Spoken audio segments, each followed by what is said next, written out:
Padmaavat express में पीटे गए मुस्लिम कारोबारी आसिम को गिरफ्तार किए जाने की खबर है।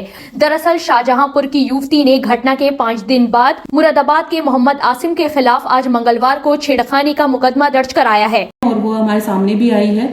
उसने एक तहरीर हमें थाने में दी है आज सुबह ही, जिसमें उसने बताया है कि वह अपने भाई के साथ ट्रैवल कर रही थी। शाहजहांपुर के लोग मूल निवासी हैं, किंतु नोएडा में 2 साल से रह रहे हैं। उसके भाई की तिलक सेरेमनी थी जिसमें उनको आना था।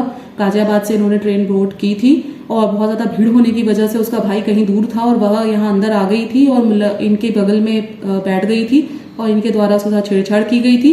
और पास में मौजूद 2 लड़कों ने ये सब देखा था और उन्होंने इसकी हेल्प करने के लिए उसको पीट दिया था और इस तरह की बातों की उसने एक तहरीर दी है, जिसके आधार पर उचित धाराओं में 354 में मुकदमा पंजीकृत किया गया है।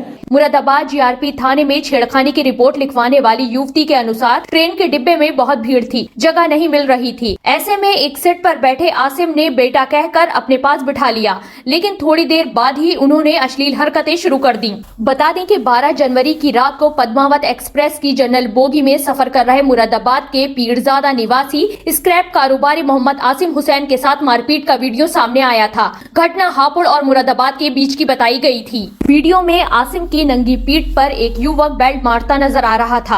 घटना के 24 घंटे के बाद 13 जनवरी की रात को AIMIM कार्यकर्ताओं के साथ जीआरपी थाने पहुंचे आसिम ने घटना की रिपोर्ट दर्ज कराई थी।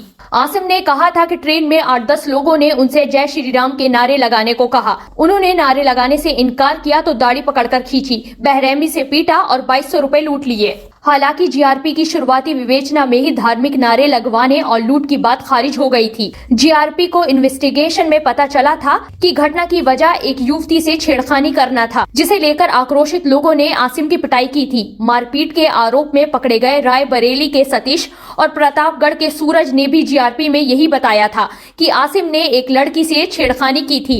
लड़की के रोने पर ही उन्होंने उसे पीटा था। ऐसे में अब छेड़खानी की शिकार शाहजहांपुर की रहने वाली पीड़िता के सामने आने से स्क्रैप व्यापारी आसिम की कहानी पर सवाल खड़े हो गए हैं कि जब इन्होंने थाने में आकर के तहरीर दिया था, जो धाराएं बनती थी उसमें अभियोग पंजीकृत किया गया और जब पीड़िता आई और उन्होंने तहरीर दिया कि मेरे साथ ऐसे ऐसे मामला हुआ है, जो कि उसने अपने न्यायालय में जाकर के पुष्टि की है और उन धाराओं में अभियोग पंजीकृत किया गया है। मुलजिम को गिरफ्तार कर लिया गया और मजिस्ट्रेट के समक्ष प्रस्तुत किया जा रहा है। सर, जो मारने वाले लड़के थे, जैसे वीडियो में दिखाया जा रहा था, तो क्या उनके खिलाफ भी कोई विवेचना की जा रही है और अगर वो दोषी पाएंगे तो उनके विरुद्ध सख्त कार्रवाई की जाएगी। ये बहुत ही संवेदनशील मामला है, इसमें किसी प्रकार की कोई लापरवाही नहीं की जाएगी। महिला कहाँ की है सर? शाहजहांपुर की है, बस इतना ही मैं बता सकता हूँ। लेटेस्ट न्यूज अपडेट जानने के लिए सब्सक्राइब करें हमारा चैनल ईशान न्यूज नेटवर्क और हाँ, बेल आइकन दबाना मत भूलिएगा।